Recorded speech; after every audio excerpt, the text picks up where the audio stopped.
Welcome, everybody, to a new episode of the Grail. It is episode number 48. Here we are, October 7th. Hope everybody's good. Just want to give you a quick heads up that there are Grail shirts now. So if you follow me on Instagram, check it out in my stories, the link there, or they'll be on my website probably by tomorrow. Grail shirts are available. Fantastic. It is the entire full color logo on the front of a beautiful black shirt. Walk around with the Grail on your chest. Anyway, how are you guys? Thank you for tuning in. Thank you for subscribing on iTunes and YouTube. And also thank you for supporting CactusRadioNetwork.com, where you can find all my podcasts: At Home with Byron Katie, Dark Fonzie, The Grail, and Let There Be Talk. Let's get into the guest today. You want to talk about some boots? You know I love boots. I always have people on that make boots. I am addicted to boots. These boots were made for walking, and that's just what they'll do. Today we head on up to Portland, Oregon, to a company that has been around over 100 years. You know how hard that is? To start a company? First of all, just to start a company is almost impossible in this day and age. Holy shit.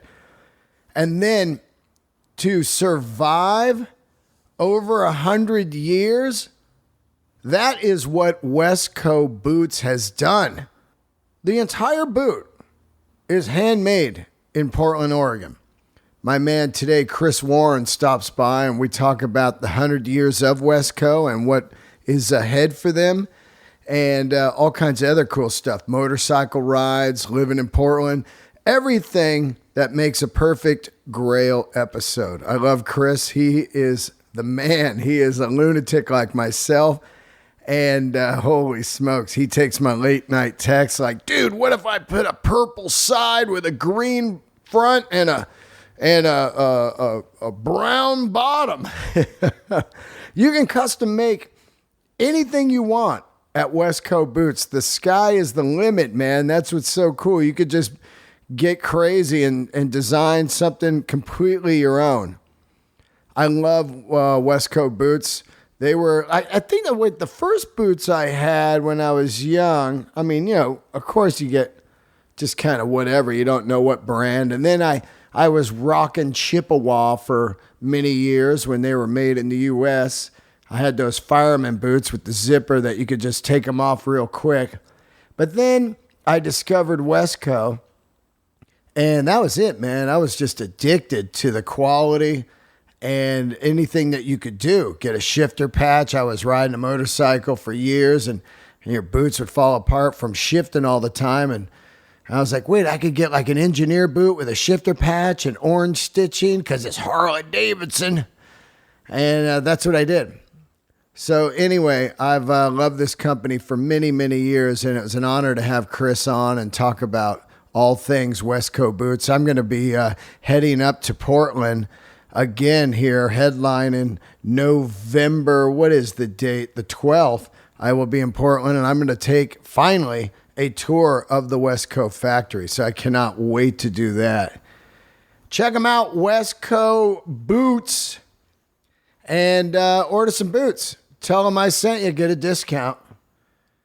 One more thing before we do get into it. This show is brought to you by Mr. Banker Guitars. You're looking for a boutique guitar? Look no further. Go to his Instagram, Mr. Banker Custom. Matt is making some of the most insane guitars ever. Also, he's celebrating a 9-year anniversary with his woman. So shout out to them. Very cool. They run the company together. And that's just awesome. Out there just building guitars. So congrats, Matt and Sarah. And congrats on just making some of the greatest guitars ever. All the Kings play them. Mastodon. And oh God, Mark Maron plays one now. Check him out on the Carina Explorer. And who else? Oh, fucking Scott from Rival Sons, which, by the way, Rival Sons are out on tour right now. go see them. They are doing the pressure and time record from top to bottom. Oh my God. Anyway, Mr. Banker Custom, killing it. Okay, let's get into it. Thank you guys. Have a great weekend and hope to see you out on the road. Check out those shirts and go to DeanDelRey.com for all the tour dates. And check out the patreon.com/DeanDelRey for bonus episodes. Here he is, Chris Warren. Boom.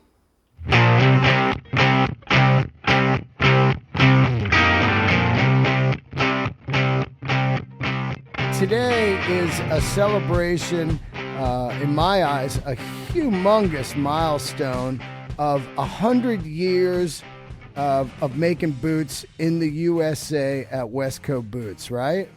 Absolutely. Absolutely. You know, we discussed it last time where it was a family-owned business based on logging, and to see how the company has evolved to where it's at now is, well, it's phenomenal. You know, I mean, it's pretty much mind-blowing, like you said. Yeah, I mean, you know, one of the prides I have of doing the handmade episodes is that people, I think they don't, I would say maybe like 90% of people, they don't really realize where their stuff's made. I think they just go into like a store, buy the stuff, leave, and just have no idea that most of the stuff's made in China or wherever.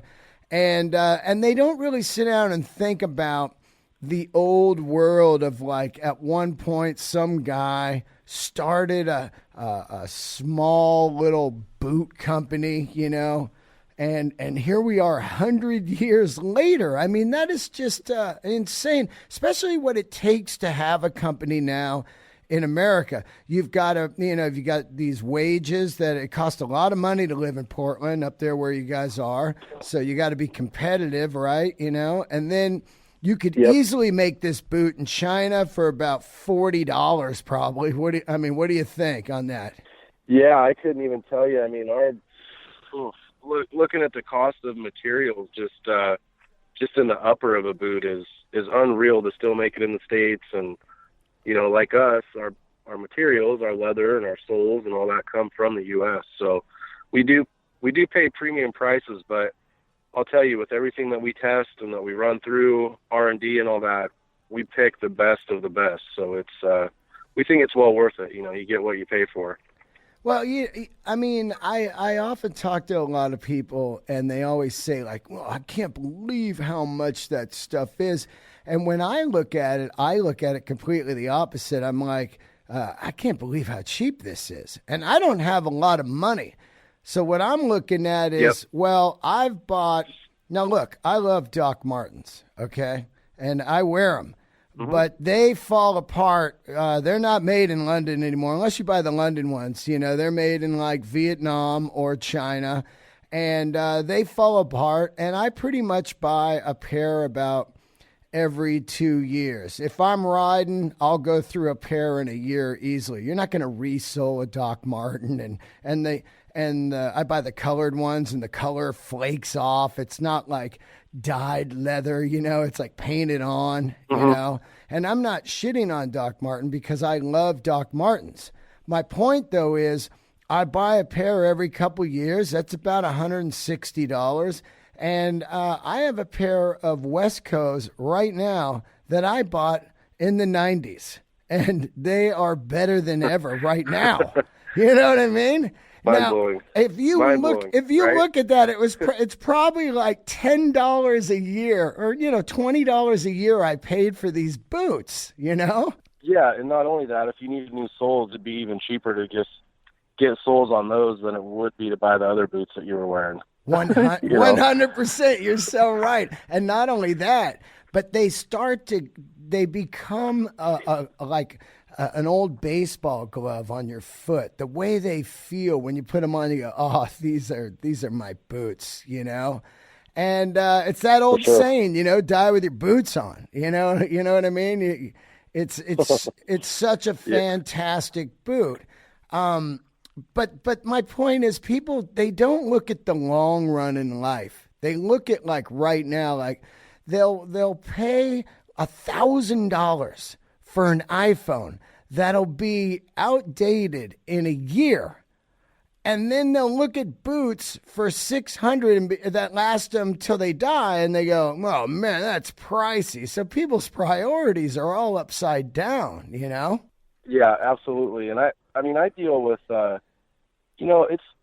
it's an event for a lot of our customers that come in. Like you said, it's expensive, but when our customers come in and they grab that boot and they try a few on, I mean, you just see and feel the quality right out of the gate. It's not, they don't question that. And then as they're going through building it, really for a handmade, custom, USA 100% made boot, like you said, it's not that expensive.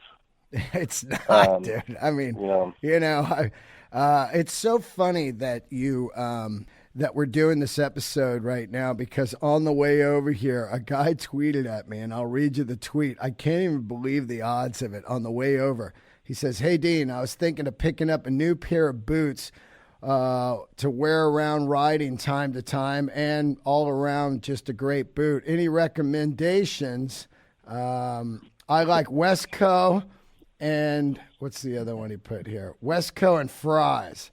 And of course, I'm like, Wesco immediately. He has a $500 budget. What is just the stock price of the boot? I forget. Just a engineer boot. Is it $500, $600? It's $470, $472. That's stupid. I mean, that's a great price. There it is. Yeah. That boot. I've been rocking an engineer boot, the one I bought at the what do you call it? Sturgis. I've been rocking that boot since 2006, my second pair, I mean, the first pair I just bought off the shelf in the 90s, in San Francisco somewhere. These are great. And then I get a pair custom made from Sturgis, and now I got another pair from you. But, I mean, those boots, they're going to outlast me, Yeah, it's something that I've looked at over the years where, and you and I have talked about it, but my father has worn our boots since I was a little child. He worked up in Northern California as a millwright, and he always had two pair of Wescos, and that's just through my childhood. That's what he had. You would always see them by the door, one pair or the other, and he always told me, invest a little bit more money so you have your items longer. And that's one thing that, as you were saying earlier, you don't have a ton of money, and it's an expensive thing. But me as the sales manager, for the first 7 or 8 years, I worked on them, stitching them, nailing them, all of the internal parts of it. I did. And then once I got the first pair of Wescos on my feet, I still have them. And they're like, 13 years old. I've worn them on my Harley. I've worn them out in the backyard with a shovel. I've done gravel and pave. I mean, everything in daily life, through those boots, and they're still just kicking it. I mean, they're amazing. But when you first started there, you were on the ground, on the floor, building the boots, and it's got to be interesting to, because you never built boots before, right? You weren't doing this before. No. I mean, can someone actually, as a career, move up to Portland and you could train someone who's never done it to build a boot? Is it difficult, or is it kind of like, do you need a little bit of artistic, or is it kind of like, here's the patterns, you can do it? I could give a really long-winded response, but I'll give you the short version just because. When I walked in here, I had no clue. I mean, zero. And in the interview it was, yes, I've done things with my hands for work. Have I done, to me, no, you don't have to have shoemaking experience. Would we like it?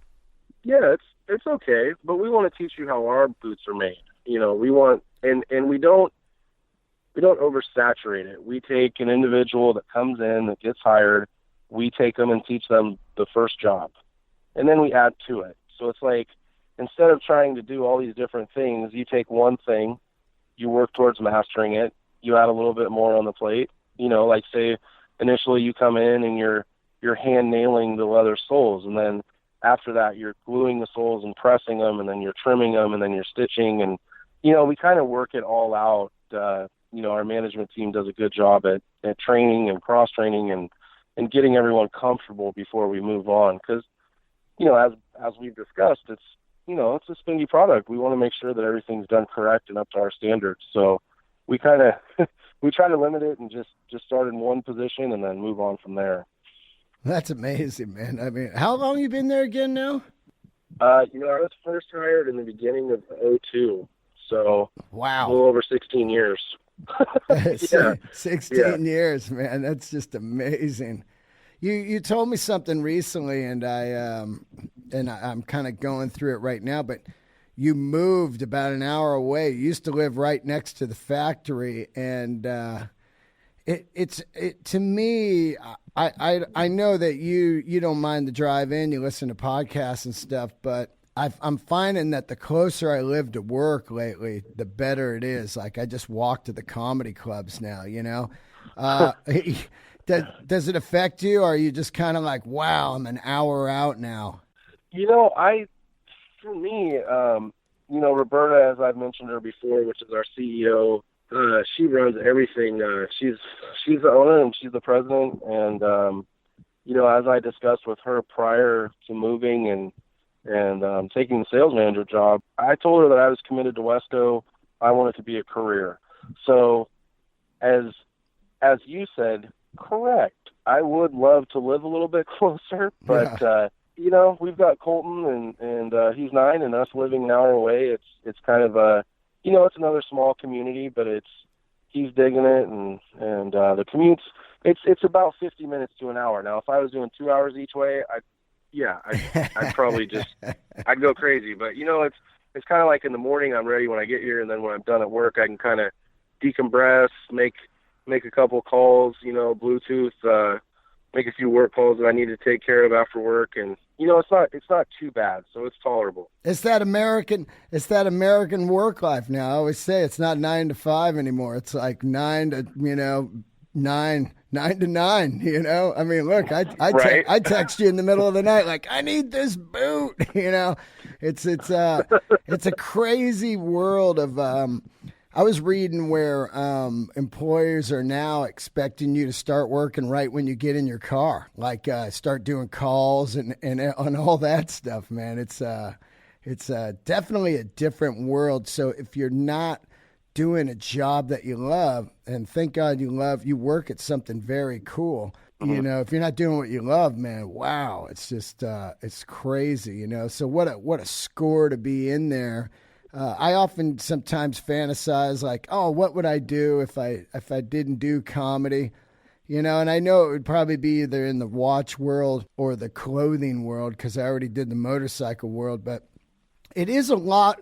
It is like when I was young, I had a job at Foster Freeze making ice creams, and I was like, this is the greatest. And after a while, every job becomes a job, right? I mean, it gets to that thing of like, here comes another guy. He's going to ask me 7 million questions about the boots, and you got to stay up on it, right? Like still dig it. How do you do that after all that time of being in there? Is it stuff like Instagram? Because I know that Instagram has really kicked ass for some people like Wesco, Yeah, that's that is one huge thing for us, where and Instagram is so massive, in regards to a handful of social media, but our customers, our friends, our fans, everyone that shares the photos, like you, for example, we did a podcast. I've got people calling right after that. We post a picture that we share from. It could be Ship John, it could be whoever, Division Road, it could be Black Bear, whoever our dealer is, we'll put something up or they'll put it up. And I mean, more than not, nowadays it's calls, emails.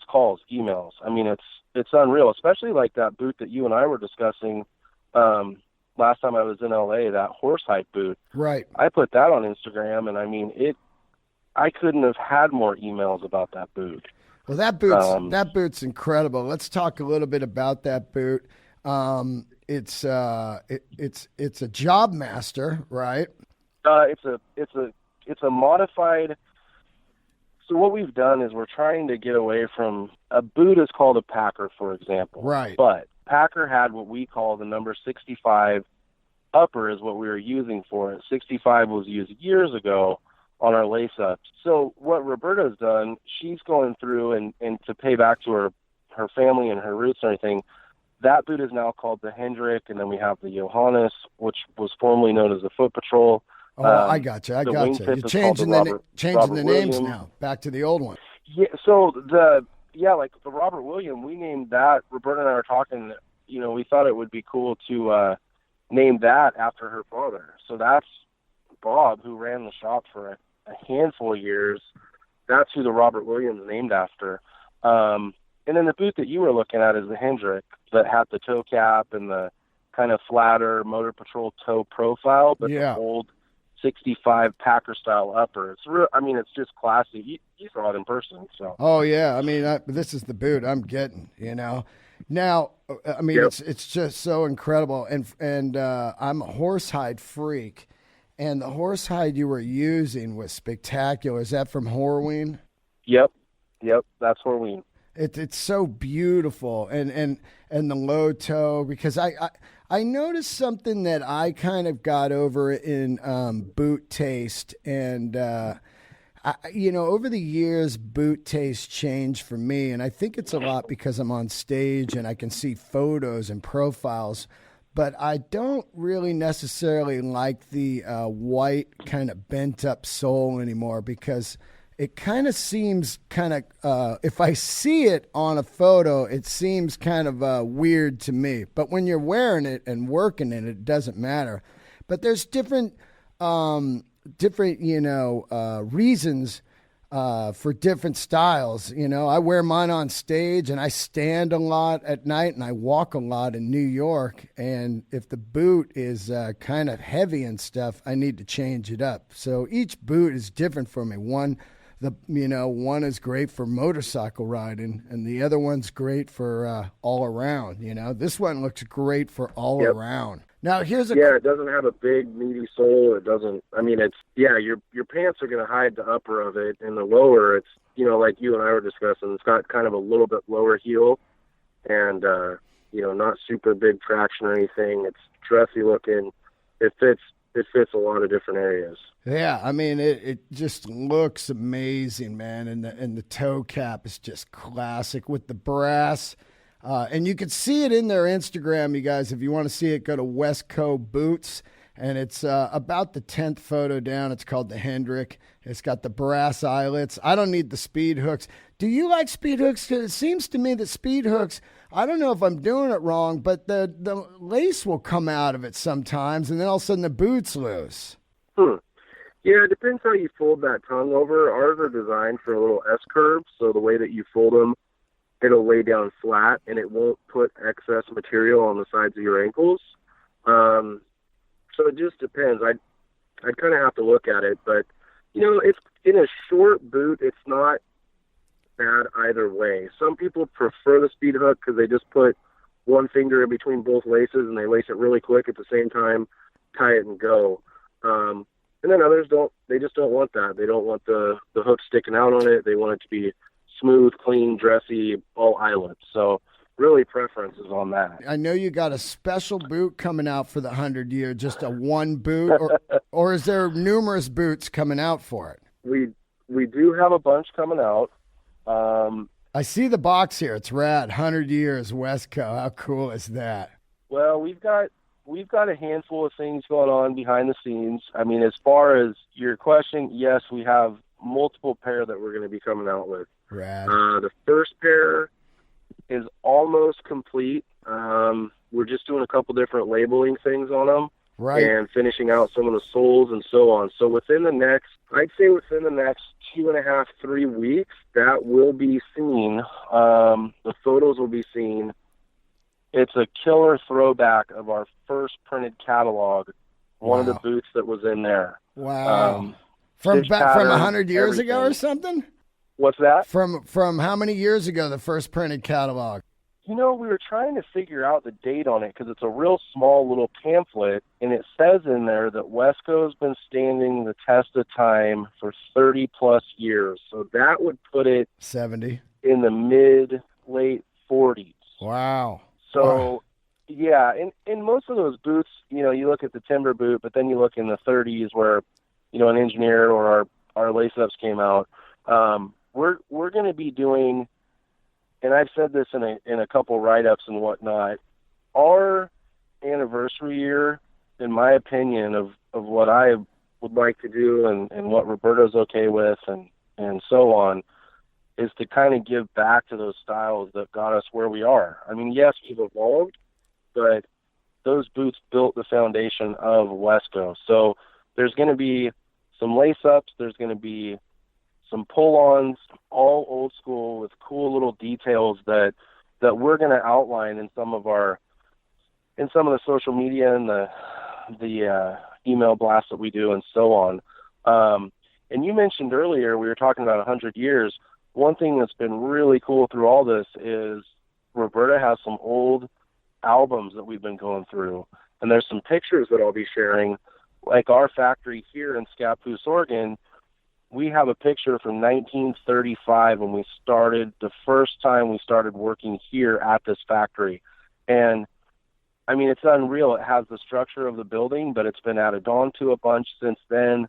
You see all these old cars from the 30s parked down out in the parking lot that's not paved, that it's all dirt, and it's just like, I don't know, it's beautiful. It's unreal to think that we came from that, like looking at all this and looking at boots back then and now it's like I said, it's phenomenal. It's pretty amazing. So I know Roberta and Peggy's another owner up here, and Jeannie as well, who are just, I'm sure they're beside themselves, to know that they've helped this company succeed so well for so long from their father and their great-grandfather and so on. So, how many boots do you guys make a month around? Do you know? It ranges. When we used to do all work boots, there was a time when we were doing about 144 a day, 150 a day. Whoa. And that was in 8 hours. But 144 a day? But when you're up in Portland next and you come out, I'll show you. It's, you used to walk through our factory and you would see just racks of the same styled boot, and it was heavily work boots. So you'd see, 18 pair of black Jobmasters, lace-to-toe, aggressive tread. You'd see like 3 or 4 racks in a row of them. And then you'd see redwood Jobmasters, lace-to-toe, and then you'd see brown Jobmasters, lace-to-toe. Now you walk through our factory, and it's unreal. Last week I was doing a little tour, and one rack's got olive and burgundy and brown domain, and it's got the new British tan leather that we just brought out, and it's got black tie, and it's got, all the custom stuff. Got almost every color that we have. That custom stuff is where it's at, man, because it's it really kind of gives you this is who I am. I designed this boot. You can go on your website and the sky is the limit, and once you get a boot that you really feel is you, it's so cool. I mean, it's weird when I wear boots, how many people comment on boots, I put photos up on Instagram of boots and people go crazy. There's something about boots, and of course sneakers too. There's that whole sneaker world, but with boots, like sneakers, I said this over and over and over, when they get old, they suck, the thing about sneakers is all about pristine and new and unworn. But the patina on boots, when you take photos of old boots, man, people go nuts over that, and to have your own custom boot is crazy. And I think that's a lot of what is saving, people like Wesco now that are thriving because of, people love the individuality of it. And a lot of people shit on hipsters, like, hipsters. But I love hipsters because they have passion. And passion is what you need to keep businesses alive, vinyl, watches, boots, denim, leather jackets, cars, old car, whatever it is. Hipsters have passion. A lot of millennials, they don't really care what they wear or what they're, all they care really about is just the computer, and that's about it. But with actual individual hipsters, I see that they're into stuff, and it's a passion that they have, and that's what's great about Instagram. You can go on there and be like, oh, look at this guy's boot, rad, or I hate this guy's boot, look at that, Yeah, for me, I mean, obviously living out here, I'm a little more secluded than if I was in Portland or Seattle or wherever. Portland's ground zero of that stuff, boy. I love it. 10,000, But I'll tell you, we even have it down to the point where someone will come in and they'll have a belt and a bag and whatever, and we match as close as possible. We had a guy come in that wanted to match his computer bag and his belt that he had custom made. Wow. And it was really close to our brown domain. The stitching that he used on it was like our mahogany, like our brown. And, I mean, we made this beautiful pair of boots, and then he sent us this photo of it that was just phenomenal. And, I think and where people save and they're really looking for something that puts their personal touch on it, and that's such a massive part of succeeding with our custom product. It's, they come in, like you said, they can pick out what they want, and that's very slim these days to find a made-to-order, custom-to-you, handmade boot. It's true. It's true. I mean, even the biggest companies like Red Wing, they don't do that. It's I would wear Red Wing, but they don't make. They make a double E wide only in one boot, so they don't get my money ever. Because that particular boot I'm not a fan of. And I go, what about this one in double E? We don't offer that. And it's like, that's crazy. But I get it because it's such a pain in the ass to do, So for you guys to do it, I know how much work that goes into that, because it's like you much rather, I mean, not much rather because it gets boring, but an easy way of a company is just like, here's what we make. These 5 boots, see you later. You know what I mean? Yeah, and you can see that even in some of the smaller companies, they don't offer. They've gone away from offering made to order, and I don't really know what that says for them. I don't know their ins and outs of how they were handling it. For us, we've always taken pride on, we can't do everything out there, but damn, we can do a lot, and it's we try to keep as many of our options as available as possible. And like you said, and doing our boot builder is a great way, or just looking at our Instagram, because some of those boots that go through, like I've said in the past, and I'll probably say it for my whole career here, some of that stuff I wouldn't have thought of putting together. Some of those options and toes and heel heights and hardware with different stitching, and oh yeah, when I walk through the factory, I'm like, oh, I need to make a pair of those in a 13. Yeah. Oh, I love that. You pretty much everybody else's lunacy becomes you get to see all this stuff and go, oh yeah, I dig that, and then you could just make one. Where to me, I come up with something and I get it and I go, man, I missed the mark on my design. You know what I mean? Like, that's hilarious because you get to see it up close. There's a great photo on your Instagram, and a lot of celebrities wear your boots, tons of them. And there's this one of Pride of Gypsies on Jimmy Fallon, wearing this. Jason's wearing this rad boot, man. Did he order that custom, or did you just happen to see him on Fallon and be like, oh wow, that's our boot? Oh no. We worked on that design for those boots for him.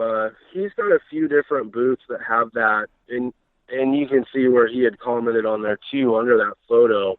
Where we've done some different boots for him. That one has a really specific where we kind of combined a half slip, which goes on a side flap that goes on a climbing boot, and the toe cap. We removed part and then we made it all one piece on there.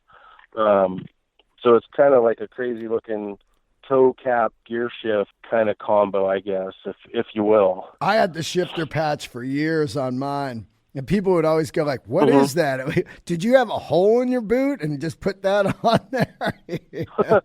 I love that, you know. But I tell you what, man, to have a shifter cap on your boot is just genius, you know, because all those years of, you know, that's the spot where well, now a lot of the shifters have rubber, but back in the day it was just like a cheese grater for a shifter, you know? Yep. So it just shred right through your boot after a few years, you know? So it's pretty amazing to have that. Let's talk a little bit more about the 100-year stuff coming out, because I'm pretty excited about this.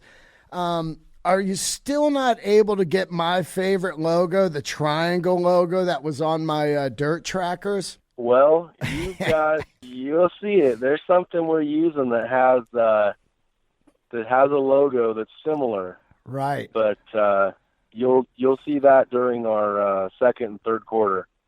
So we're kind of a little bit. So our anniversary isn't actually till towards the end of the year, right? But we've been working on a handful of things, and this time we just made a sample, put it through, and each little tweak. And what I'm doing now for the second quarter is I've actually had it where we've thrown together some of just the pieces of the upper. So we're looking at color combos and so on with labels and tags and all kinds of stuff. So you're going to see it back out there. I'm not going to tell you right now what it is, but you'll see it, my man. You'll see it. I tell you, man, I still am bummed I sold my dirt trackers. Remember, I told you I thought it was like the boots were causing backaches, but it was really my back was messed up. You know what I mean? But man, I think the dirt tracker. Actually, I think this new Hendrick is my all-time favorite. You know, it's replaced the dirt tracker as my favorite boot. It's just got something about the toe shape, and it's not the big old bubble toe, because the bubble toe is definitely not good for me when I'm on stage or just wearing them normal, you know. The way this boot looks, and I was glad to see it in person, you know. Now people can go up to the factory and take a tour, right? Yeah. We I'm here Monday through Friday. Friday we don't actually have any production going on, unless we're working on, some makeups or something like that. But generally our staff works 6 to 4:30 Monday through Thursday, and then there's a lot of days where, if it's a Friday or something, Bruce might give a tour as well. If one of us isn't here, he is definitely happy to do it as well. We just try to work it around our production and how much time it's taking. If our lead times are way out there, some times of the year we don't do tours, just purely based on everyone's trying to get it going and make sure that we're not too far out there. But, with the number of orders we've had the last few years, I think we've been about 12 weeks lead time for, it's been 2, 3, 4 years. I don't know. It's been as long as I can remember on this time. So it's so if somebody orders boots now, it takes 12 weeks. Yeah, 11 to 12, right around there. That's not too bad, though. There's a couple thousand orders hanging out. Yeah, wow, it's a couple thousand orders, man. That's just insane. Yeah. It's a couple thousand. Now, let me ask you: when you are sitting around now, I know you're the head of sales now. Do you you come up with a lot of ideas like I do? We sit around and be like, "What about this and that?" Do you ever get any pushback? Like, no, we just can't do that, Chris. Do you ever get that, or do they give you pretty much gung ho? Because I know some people, when they're owners and have been around a long time, they do lose a little touch or a little bit of excitement. So it's great to have somebody like you around that's like, I think we should go old school logo and do this 100-year thing. Is that a lot of your idea, or is it the company? Well, I mean, the ones that we're doing for the anniversary, I picked out to do all of those. And as far as getting the whole boot through, yeah, I mean, we're all on the same page here, where I'm talking to the production manager about, talking to Chris about, hey, what do you think on this? Do you dig this style? Do you like this? Do you like that? I show him that the style that we're going to do on this boot and the sole. One thing Roberta and I were talking about is doing a different logo on the sole, and so there's definitely input all around on it. For me, it doesn't matter if I came up with it or whoever. I don't kind of fixate on that. I just want us to be successful in what we're doing. So I don't know. Roberta's really open-minded as far as a business owner. She's been really cool to work with on this. I mean, I think she's as excited as any of us. I mean, I'm pretty jacked up on it just because I know that the boots that we're going to do are going to be one time only. We're not going to release them again. Wow. And I know that people are going to dig the styles. Yeah, we're not going to do this. This is it. The first quarter, wow, there's going to be like a 3-week window for pre-orders. That's it. The second quarter, same thing. You're going to have a 3-week window. There's going to be a photo shoot. There's going to be some email blasts, some social media stuff that we do. And then that's it. So if direct customers or dealers or whoever wants to get on board with those, it's got to be during that period. And so for the 100 year, are there going to be 3 different boots or 2 different boots, or what's the plan? Or can you say? I'd say there's a few more than that. Yeah, I'd say there's. But what I'm asking is, let's say you got 5 boots for the 100 year. Those are only going to be available for this year only, and then that's it, right? That's it. Wow. Correct. Wow. Correct. Now, here's a question. Wesco's Japan, which is Sonny, and who is partners with you guys, is he doing a separate 100-year boot, or is this all part of both you guys? No, so how we did it, and we were talking about people doing different things. We found this, Roberta and I had discussed doing some old boots, right, out of our catalog. Right. And then she worked on, like, our logo and everything was from her that we're going to be putting on there. So she's involved in that as well. As far as Sonny and Coda and them, they run their own business. They're just a distributor for us. So, and a great one. I mean, and you were just there at Good Art with Sonny and Coda, and right. They're great. But they did their own 100th from the Shinky Tannery. They did that Horsehide Jobmaster and Boss boot. Oh, yeah, I saw it. They had it at Inspiration. That was it, right? Yeah, so that one was already pre-sold. They were doing that towards the end of they did that last year. They did theirs early. So we had talked about when we start pushing these ones, they will offer those and bring those on into their stores and offer them to their network as well. How many stores they have in Japan? Sonny was talking about that when we were down there. I think it's over 60. Whoa, 60 stores in Japan? Yeah. Wow, man. Yeah, he was talking about it in a group, and I know he said something like that. That's incredible, man. I know Japan loves Wesco, man, and they love Americana. They love denim, they love boots, they love watches, they love Harley Davidson, Indian, everything. They're so into that. I love that about Japan, and those people that come to the Inspiration show that are the Japanese distributors and makers of all the great stuff. Those people are so amazing, man. They're just, the passion they have is just great. I love talking to them, but it's just so great to see those guys. And I really think that Japan is responsible for a lot of these companies still being open, keeping them afloat during the lean years, Yeah, and Sonny, he does a phenomenal job. And I don't know, did you look at his Instagram where they had shared the photos of the book? Yeah. Yeah, the cover of the book. So that's going to be something that's pretty unreal. Our owners work hand in hand with him on critiquing and proofing, and it's well over 250 pages. It's amazing. It's a full coffee table The history boot. in there's unreal. It's a coffee table boot, a lot like something Rin Tanaka did with the leather jackets and hippie clothing and surf clothing and everything, right? But it's just going to be Wesco boots. 100% history of Wesco. Yeah, it's all Wesco, and from old logos to buildings to pictures to locations downtown Portland to, just it's unreal. It's unreal. Now, where can people get that book? Because that's a must-own book. Is that Japanese only, or because I'm looking at some of the stuff on here. Is it going to be available online? Where can you get that book? Sonny was just here a couple weeks ago, and we were talking about it, and he said he was going to sell that book. There's going to be 2 versions, he said. In that book, I'm thinking it will be available online. I'm not 100% sure.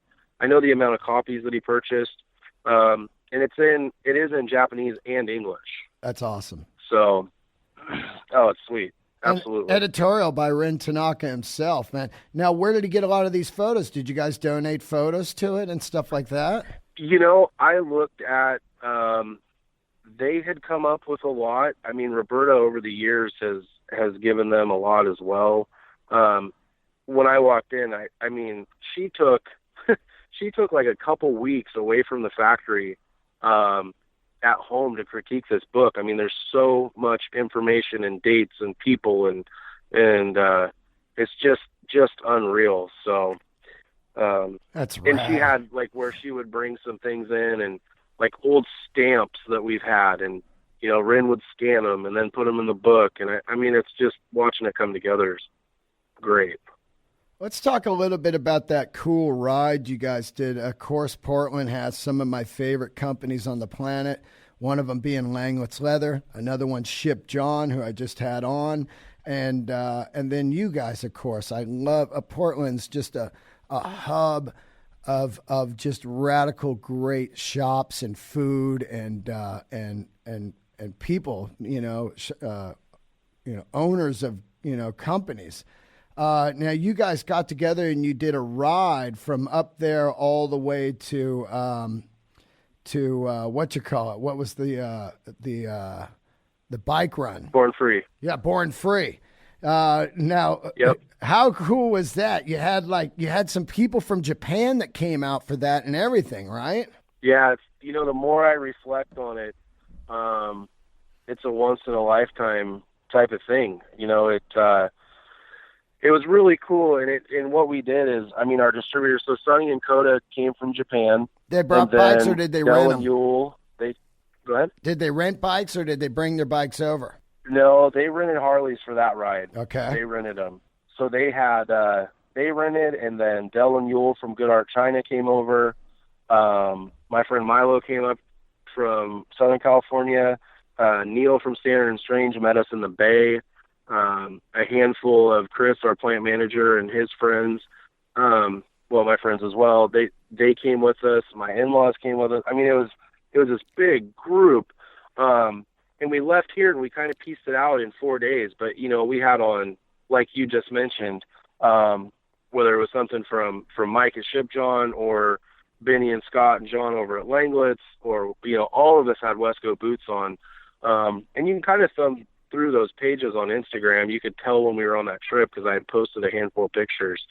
But, for people to fly in from other countries, I couldn't ask for a better experience.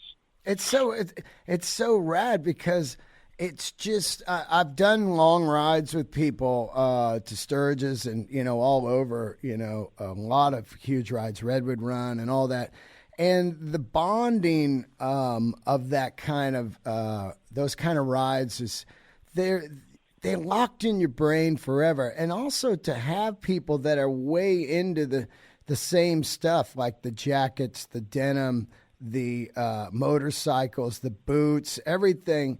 It's interesting to see all these different types of people, and they get together over one thing, the love of handmade goods, and You learn so much about people on rides, right? When you're on them, you're like, whoa, this guy can't handle his booze.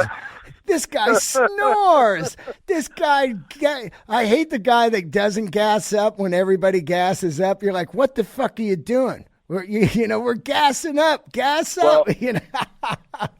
Fortunately, we had some pretty smart riders with us, so Great. we got lucky. I mean, it was great from when we left here with, Roberta and Peggy, the owners, and like Karen and Kim and Bruce, everybody outside, and we just have this big group of motorcycles, and we left here. And when we got down to the first stop, they put Coda, so Sonny and Coda from Wesco, Japan, they put Coda on this little Sportster. Oh, so, no. I mean, we were stopping.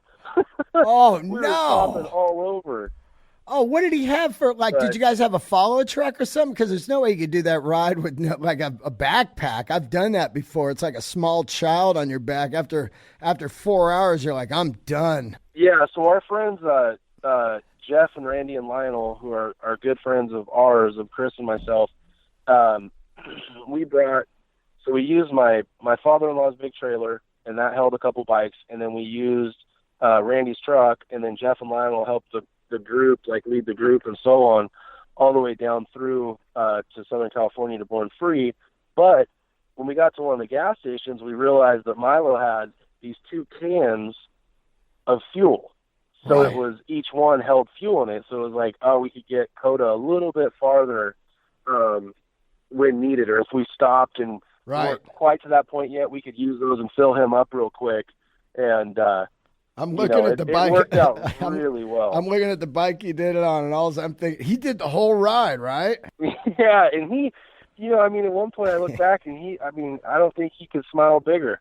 Wow. Well, on your first couple rides, I could imagine coming from Japan and being up in Portland, and you're going on this long ride. What is it, 1,000 miles or something? To Born. The way we took it was 1,200. 1,200. So there you go. You go on these long rides, and I've done it before. I did it on a V-Rod, to Sturgis, and you're not really thinking about it, but later when you do it on a proper bike, you're like, oh, I was an idiot, because you think like, this is hard, man. We did some hard miles today, but when you do it on like a Road King or a Ultra, a Street Glide, you're like, yeah, you just get off, you eat steaks and talk, and the other guy goes right to bed. He's beat up, the wind. And well, I'll tell you, the temperature difference was unreal, because we left here, it was June, so, by the time we're on I-5 South, I don't know if you've ever been, have you done I-5 down through Oregon over to the Northern California border? Yeah, because you get up in the altitude and stuff, and it gets freezing. Same when you're going to Sturgis. You're dead summer, but then you get to the Vail Pass at 13,000 feet, and it's winter up there. It's like 30 degrees, and you're going, this is fucked. You're not even thinking about that stuff. Thing. Yeah. Same thing. Yeah, you don't think about 97 that. 97 in Grants Pass. And then like 55 on the Northern California coast by the ocean with rain. Yeah, man. You just, here you are, dead summer. You're like, oh, I'm all good, man. I got a hoodie. I got a hoodie. My Wrangler hoodie on. Yeah, I got a hoodie and some gloves and boots. And then you're like, oh, hey, pull off of that truck stop. Oh, now you're buying some shit clothes at a truck stop, man. I've been there. Luckily, we had that trailer, so we had a bunch of bags of stuff. But what a ride, and what a cool spot. You can see some of them where the cool thing was kind of what you and I have touched on this whole time. Everybody had on a different style of Wesco. That's so cool, man. That is so cool. It was killer. I got to tell you, man, congrats on the 100 years, and it's so great to have you as a friend over the last couple of years, and dealing with my lunacy of boot addiction and the constant search. That's to put it mildly. Yeah. The constant search for the ultimate boot. I definitely have the ultimate leather jacket. My kind of jacket hunt has kind of really taken a back seat these days ever since I got that Real McCoy's Buco J100. I really haven't I look at jackets, but I haven't really purchased any. It's just finally got the ultimate jacket after 40 years or whatever. But awesome.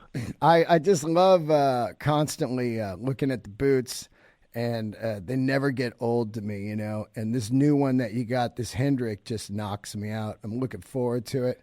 And I'm looking forward to seeing this 100-year stuff, man. I'm pretty fired up for it. And I still got to get to that damn factory, man. Last time I was there, I had no car. And you guys are kind of like 30 minutes out of town, so I just didn't make it. But I will be in Portland again one day. I think I'm going to do comedy at Ship John's grand opening and then come up and see you and make it a whole weekend of just a little bit of handmade goods touring, you know? Perfect. Thank you, and Absolutely. Tell everybody. Our doors are open. So the Instagram is it's Wesco Boots, everybody. That's WESCO BOOTS, Wesco Boots. And do you have a Twitter? Because I never can find it because it's something weird. You know, we had a Wesco Boots Twitter, but it wasn't as. I think Instagram is probably the most beneficial for us, and we have a Facebook as well. But Instagram seems to be the main one for the substance and everything that we want, and it seemed to work out the best. So that's the one that I always recommend everyone to go to. Okay, and then any discounts if they heard this episode? You know, we could do a discount. Just tell them to email Chris at Wesco Boots, and I'll figure out something for them. Chris at Wesco Boots, everybody. Email him, Chris at Wesco Boots. Get your boots. I know the last time I had you on, I had 1 million people emailing me. It was a great episode, and this is just great to have you on to celebrate the 100 years. I remember when you were here, it was 98 years. I remember it. And here we are 2 years later. We're both alive, and the 100-year anniversary is here. So much to celebrate. Thank you, dude. Great talking to you. All right. Thanks, Dean. Don't forget to subscribe and leave a review on iTunes, and check out the YouTube page, Dean Del Rey. I got all the episodes up on there now, and also check my website, deandelrey.com, for all upcoming tour dates. If you want to donate to the podcast, it is patreon.com/Dean Del Rey. Keep rocking, guys. Candles lit. See ya.